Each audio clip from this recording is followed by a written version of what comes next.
One of the things that we normally go through life is how to deal with grief.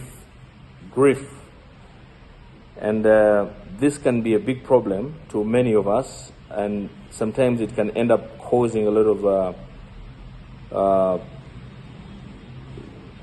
death, perhaps, and even constant torment, or even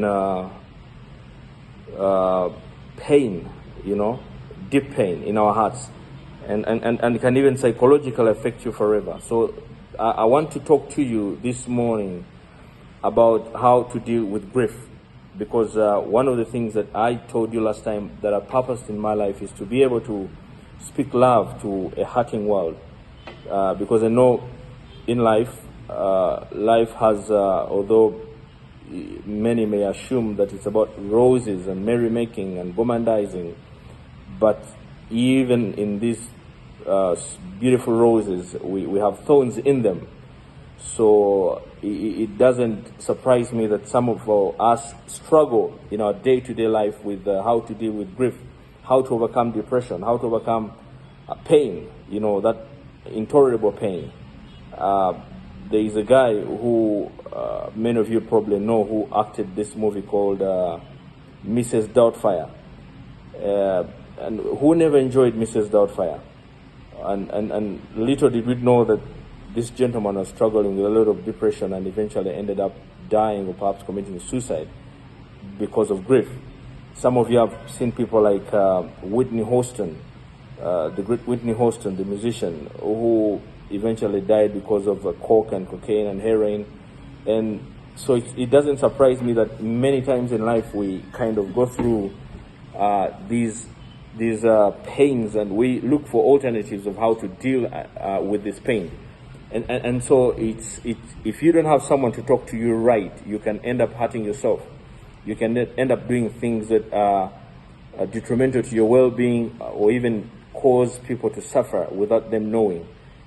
I also realize that sometimes the way we respond to other people, let it be our children, our wives, or husbands, or friends, may have a lot to do with what is coming out of our hearts. You end up venting. So I would like to share with you some of the stages that you may have to be careful about, even as you go through grief.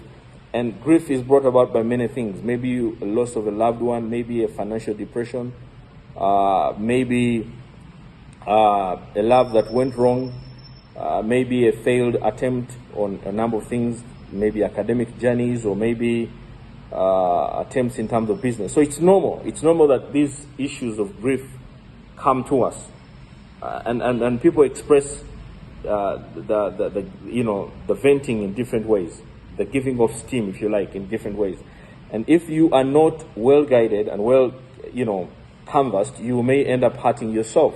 I've seen people who have attempted suicide on several occasions, and perhaps even this morning you may think about, why don't I die?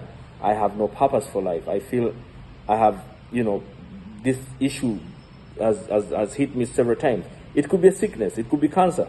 Some people have gone through deep pain in terms of diseases, and some of you are living with this pain. You can't even move. You can't even shake. Some are disappointments. You have been disappointed. You've been raped, or you have been abused, or you've been mutilated in different aspects. So I clearly understand what you may be going through, and I would like to share with you some of the challenges. I have made it a purpose of my life to speak love in a hurting world, because I know the world is full of grief and depression. So that's why I have to be very careful when I'm speaking about these things, because I'm speaking to hearts that are broken. I would like to be able to mend your heart, to bring about that unity, that love, that healing that you so much desire. There's a thin line. Most of the people who attempted to commit suicide have chosen to do that because at that particular moment they do not see any cause for survival. They see the darker part, and they don't see the good part, and it's normal to feel that way. I have heard of instances, for example, where people have broken up in relationships and they have attempted to kill themselves. There's one time I was told a story of a lady. She was telling me of one of her friend. I think the boyfriend found out that she was cheating on him, and he actually found out where they were, party making, and he came with the car and, zeroed down on wherever the corner where they were, and drove the car recklessly to go and hit them against the wall. So you understand how people can be able to handle things in different way. The inability to handle that pain and that depression can cause you to lose common sense at a time, and you end up doing the wrong things that you end up regretting for the rest of their life. If you perhaps interviewed people who are incarcerated right now, maybe in prisons, many of them are there not because they are of deliberate bitterness in their hearts, but because at the heat of the passion, they were not able to take control of those situations, and they were able to vent wrongly and eventually ended up, having issues.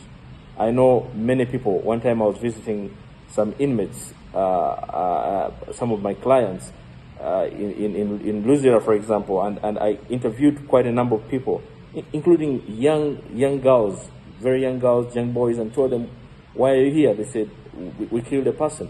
And men, you're like, "Wait a minute, what happened? Are you that evil?" He said, "I wasn't that evil, but at the heat of the moment, I took an action that ended up detrimental to my life." So you must learn to control your anger. You must learn to take hold of your emotions. You must learn to understand that grief is also a stage. Whether you've lost a loved one or whether you have been hurt so badly. I have been stabbed several times, and had I not been very wise in terms of churning these negative energies into positive energies by trying to know how to harness them, I would have probably self-destroyed myself. I don't know how many instances I felt like, man, let me just grab this guy's heart, or, strangle this guy's throat, stuff like that. But then the second word comes to me, like, wait a minute, how about if you just walked away? That's what they call winning by losing. They call it winning by losing. It's called a Giffen paradox. Winning by losing. And I keep telling that to you on and on. When the scriptures say turn the other cheek, they were mindful of the fact that there will be pain. No doubt the pain is there. But in the event of turning the other cheek, you are actually being more wiser, more deeper, more smarter than that. And it doesn't mean that you're a fool. It just means that you're taking control of your emotions and you're being wise. Because you may end up being something that may end up affecting you for the rest of your life. You have to be careful. Bodies are made up of quite a number of emotions, and especially if the adrenaline is set on another tone in terms of pacing in your body, it can cause colossal effects. Women are known to be more emotionally intelligent than men. And so women, this perhaps speaks to you in terms of how you address issues and in terms of how you handle issues. And I say that with absolute respect. So grief, as I said, is a very serious issue, and it presents itself in different stages, and therefore we have to be careful and mindful of how we address, and so that we can be able to control our messy emotions and package them in what they call neat packaging. They are emotions are basically responses to perhaps a loss, and in most cases, this loss happens to everyone. Just take an example of what's happening in Turkey, for example. Here is a child who knows the mother has gone for shopping only in 45 seconds. Think about it. 45 seconds, an entire, cycle has changed. And this has affected people's life forever. 45 seconds. The aspect that hit, in Turkey. And lo and behold, people's businesses are gone. People's mothers are gone. People's fathers are gone. People's lovers are gone. And so what do you expect? How do you expect those people to deal with this kind of tremor, this kind of grief? It happened even 9/11, if you remember, when the planes crashed into New York, into World Trade Center. What happened? How do people respond to that? How about people dying, you wake up one morning, your loved one has gone somewhere, and then you just hear, lo and behold, something has happened to them. How do you deal with that? That is extremely important for you. And I would like to argue with you and confess that may be extremely painful. There are even times when you may actually doubt the existence of God. And you say, if God had been there, this perhaps would not have happened. I've seen instances, I've seen kids who have come to me for counseling. There is one who particularly came to me out of pain, and he said, listen, I have been sodomized, and I have pain in my my behind, and I am so desperate that no one can give me money. But even the person who did that to me is not willing to help me anymore. Can you find me an alternative? Can you find me another person who who can sodomize me again so that I can make medical attention? Think about that pain and how I don't know, for lack of a word, what word can I use when a person breaks down to that level to you? This is a man telling a fellow man. And he's looking for money to help himself out, but also to help perhaps his girlfriend or children. That's how desperate our life can be. That's pain. One time I met a gentleman who told me that, my friend, when someone tells you, mvamo maso, please comply, because you don't know what they're going through. The gentleman wakes up one morning and they entertain visitors, and they assume they know them because they're speaking the same language, and because they are courteous people. Our African culture, how we treat everyone as a brother and sister. They said, oh, you're welcome, you have a tea, and then okay, let so-and-so escort you. And the wife escorted them, and only to realize that it came to midday, it came to 5, and the wife wasn't coming back. Down the road the next morning, 24 hours, the man started searching for his wife, only to find his wife body mutilated and dumped somewhere, and the private parts cut off, the breast cut off, the tongue cut out, the eyes cut out. How does such a person survive? How does such a person deal with pain? These are things that I'm talking about, and this can be extremely painful. So I do understand that the world we live in is composed of, if anything, failures, if anything, hurtings, if anything, regrets, if anything, disappointments. You must learn to accommodate yourself in such a world, and you must learn to harness desires, or perhaps present yourself, protect yourself is the word, against such things. The word of God says, guard your heart, because out of it comes the issues of life. If you don't learn to cultivate that in you from the word go, you will be disappointed. You will lose it. You will fail. You will commit suicide, and you'll put yourself in. You will end up drinking. People who go to things like drinking and smoking weed and cocaine, even my friend, the gentleman we used to like when we were young, Michael Jackson, probably lost his life because of that. Because at the time when he wanted to perform, and he's excited about the fact that he's making another album, this is it, but he couldn't sleep. He had sleep disorders, and because the medicine wasn't working anymore, he probably asked for a little bit of a bigger dose, and in doing that, end up losing their lives. And then of course they accused the doctor for that. The same thing with Whitney Houston, same thing with Whitney Houston's daughter. So depression can be extremely important. You must learn to take control. And I'm telling you this, it's normal for you to feel like, I don't find a reason to live. Let me just rest. Let me sleep. Sometimes the pain can be too much. People go through cancer. Cancer can be extremely painful, So I do understand. And perhaps maybe that's when people could understand what they call euthanasia, mass killing, where people are like, I would rather die than continue with this pain. I have made that argument in my book of the law of penology and criminology in Uganda, in terms of mass killings and the likes. So I do understand. How about kids who are raped when they're young? I do understand. How about people who get AIDS or HIV or other diseases, But when you learn to live positively with those challenges, you will be amazed of how you're going to live longer and live happily, because you have taken charge of your body. It's extremely important.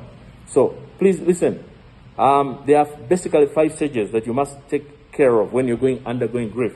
The first stage is, of course, called denial, and the other is called anger, and the third one is called bargaining, and the fourth one is called depression, and the fifth one is called acceptance. So that's basically the framework, and I would go through a little bit of them briefly so that you kind of understand what I am talking about. So denial, in terms of grief, is the first of the 5 stages, and it helps us to survive the loss. Okay? In this stage, the world becomes meaningless and overwhelming, and life makes no sense at this level. So it's a stage of shock and denial. So we go numb. In most cases, we go numb. We go perhaps berserk, you know, and we wonder how we can go on, if we should go on anyway. So we try to find a way to simply get through each day. So denial and shock help us to cope with and make what they call survival possible. It's normal. Okay, I'm just getting through these stages with you. So there is a grace in denial. So it is nature's way of letting in only as much as what we can handle and as much as what we can accept. So you accept the reality of the loss and you start to ask yourself questions. You are unknowingly beginning a healing process, okay? And you are becoming stronger. And the denial is the beginning to fade. But you proceed in terms of your feelings and you deny in terms of the surface of it. So the second stage after denial is what they call anger. You know, anger is necessary in terms of in terms of healing process. It's like forgetting. You know, there's a gentleman who was the ability to forget is also natural and good, by the way. You know, for your body and for your mind. There's a gentleman who I read about. One of these days, I'm going to take you through the book called Moonwalking by Einstein, written by John Ford, The Art of Remembering Everything. And I've written about it in my other book called Treatise Malin Frame, but I've also captured it in a number of other books. I'll talk about that at a certain time. But I was telling you about this gentleman who had the ability to remember everything, you know, to remember his colleagues' work schedules, you know, and the office, you know, you work in office, you know what you're supposed to do, what your boss has told you to do, you know what your colleague is supposed to do, you know a little, almost everything about it. This guy ended up dying because his brain didn't have the ability to forget. So it's only normal for you to have that, you know, that ability to forget. But the point I'm talking about here is denial, rather anger. Anger is necessary in terms of healing. So be willing to feel your anger. You see, if you compress your anger within you, then time is going to come where you will explode. You will explode, and you may explode badly. Many people who explode by venting have accumulated this anger, and this has been piling up one by one until that level where they cannot have it anymore, and they boom. It's like a boomerang, you know. It's like a nuclear explosion. So you must learn to take care of your anger. So even if it may seem endless, okay, so the more you truly feel it, the more it will begin to dissipate. So it is okay to feel the anger, the pain. Oh man, this guy has done something bad. This woman has done something terrible. That is normal. That is normal, and it's good for you because you're venting one by one. You know, some people actually, some of you guys who watch movies, you've seen how these guys handle their anger. When they are extremely angry, they can go on the wall and kick the wall. You know, kick the chair or break the, you know, a glass, or even now they have learned it much better. They put punching bags and they go and you know, punch those bags, and that's a way of giving up that anger rather than using that anger against an individual, because you do that and by the time you realize you've hurt someone, and then the law will not be merciful to you. Okay, the long arm of the law will definitely smoke you out. So the more you feel this anger, the more it will begin to dissipate, as I told you, and the more you will heal. So there are a number of emotions under anger, and you will have to get, you know, emotions, and most of them you must learn to take care of them, you know. So the truth is that anger has no limits. It can extend not only to your friends, it can even extend to your doctors, even to your family, even to yourself, even to your loved ones, even to a person who died, you know. So you can express your anger. Something is coming out of somewhere, but you vent on another person, because you're trying to, you know, get rid of that anger without you knowing. So it's natural to feel deserted or even abandoned, but we live in a society that feels anger. So anger is strength, and it can be an anchor. It can give you a temporary structure to the nothingness of loss. And so the first grief feels like being, you know, lost at a sea, for example, and no condition can be able to bail you out.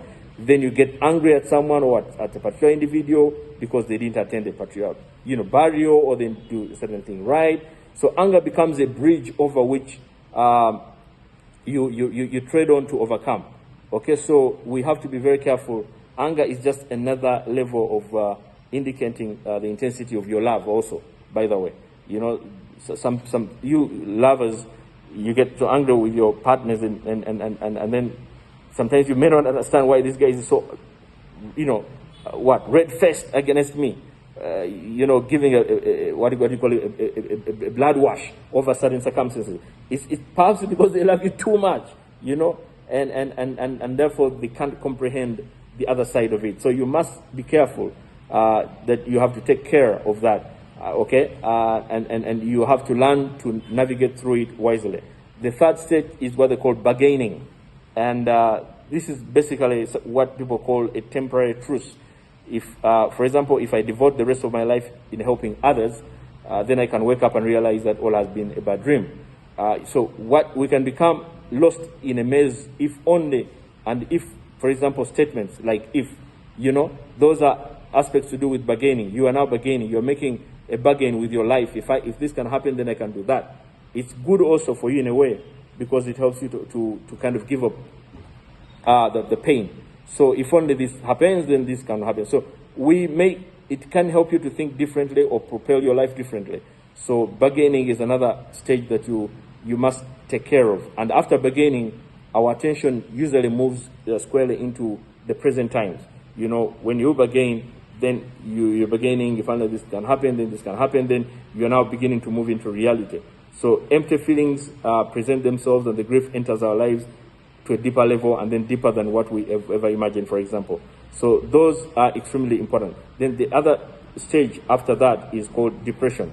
And this may last forever if you're not careful. And this is a very, very dangerous step, especially in the modern world, where we're dealing with what they call non-communicable diseases. Non-communicable diseases, by the way, end up killing people more than even these so-called communicable diseases. So depression is one of them. And with the people who are in Europe and the likes, those, so-called first-class countries or first-world countries, undergo a lot of depression. But even here now, we have got to that level where we go through depression. So, and this can last forever. The most important thing to understand is that depression is not a sign of mental illness. It is basically the appropriate response to a great loss. For example, we withdraw from life and we left it in a fog of intense sadness. Okay, wondering perhaps that if there is any point of going on alone, we begin asking ourselves that, why should I go on? Depression after loss is often seen as unnatural, but it has to be fixed in most cases, and it can cause a snap out. So you must be careful when you're dealing with depression. So the first question to ask yourself is whether or not the situation you're in is actually depressing. And for example, a loss of a loved one is very depressing. Depression is normal and appropriate in terms of a response. So you must be careful. So not to experience depression, for example, after a loved one has died, would be unusual. When a loss finally settles in your soul, then you have what they call a realization that your loved one, perhaps didn't get a better time with you, or is not coming up. So that can be depressing in one way or the other. So in grief, it's a process of healing, and depression is one of the many necessary steps of going through that way. So acceptance is sometimes often confused with the notion of being all right, or okay, or what has happened is not any case anyway. But most people don't even feel okay after all about the loss. So you must be careful. So the next stage after that is acceptance. So acceptance becomes another important and vital tool or stage in dealing with grief, or dealing with failure, or perhaps absolute debacles, if you like. So accepting the reality that our loved one, for example, is physically gone, and recognizing that this new reality is a permanent reality is also important. We will never like this reality. It can never be made okay, but we eventually accept it. It's like learning to live positively with perhaps a disease or age, for example. That you have to understand that that is something that you can cultivate within you, and you will be amazed at how long it will give you propound in terms of life expectancy. And you realize that some of these guys who may have laughed at you because you have accepted your fate, you end up living even perhaps more fruitful life than them, even longer life than them. And you ask yourself, who is the judge? Those of you who know that movie, The Great Debaters. Who is the judge? The judge is God. Why is he God? Because he determines who wins and who loses, not my opponent. Who is your opponent? He doesn't exist. Why does he not exist? Because God is the discerning force for the truth that I speak. So you must understand and comprehend some of these things in life, that acceptance is extremely important for you. So we cannot maintain the past intact. We have sometimes to accept that, and that perhaps that's what the poem that a prayer, I think, by Saint Francis of Assisi, where one of the things I'll say to you one time on another day, where one of the things he says, give me the ability to accept those things that I cannot change, and so that I can be able to live with them positively. And then he said, I prayed the things that I prayed for honestly. I got nothing that I prayed for, but I got everything that I hoped for. I'll go one day with you through that in one of our discussions of Let's Think Outside the Box .org, as it were. So those are important things for you, my friends, that please understand that grief and frustrations and embarrassment and humiliation and pain and suffering are part and parcel of life. No one can tell you that they're having a perfect life. Some people vent even with just plastic smiles on, and those can be dangerous, because David was able to see that. David was sick on his bed, and he was praying, and he was about to die, and people used to come and see him, King David. I'm talking about King David, those of you who are Bible readers. And those who were surrounding him were like, oh, king, oh, so bad. But deep within their hearts, they're like, not everyone who comes on your funeral, perhaps your father's funeral, really feels the pain. Sometimes they even grieve more than those who have actually lost their loved ones. So some of them, I just want to come to affirm and say, is it true that this fellow has died? Really? And it's understandable. So David was able to see that. He God opened his eyes and said, Father, have mercy upon me. Because those even who are coming and thinking that they're having sympathy and apathy on me, they're actually, mocking me in their hearts. And only God can redeem you and get you out of that trouble. So my friends, even as you go through life, I want to encourage you. I told you that I'll be your shoulder to lean on. I'll be your anchor to hold on. I'll be your friend. So next time you feel lonely or feel disappointed or feel depressed, just get the call. Give me a call and say, Brother Isaac, my brother, speak something to my soul. And guess what? I'll speak something to your soul, and you'll be able to rise up and fly into horizons that you've never been. You will change. Some of you have heard of Spafford. I think Harvard Spafford. I talked about him. He's a lawyer who had actually lost everything and eventually came up with that song that it is well with my soul. When he had lost everything, he was able to conclude and say, okay, I've lost my children, I've lost everything, but it is well with my soul. I'll sing it for you in conclusion. It is well. It is well. We can sing it together, by the way.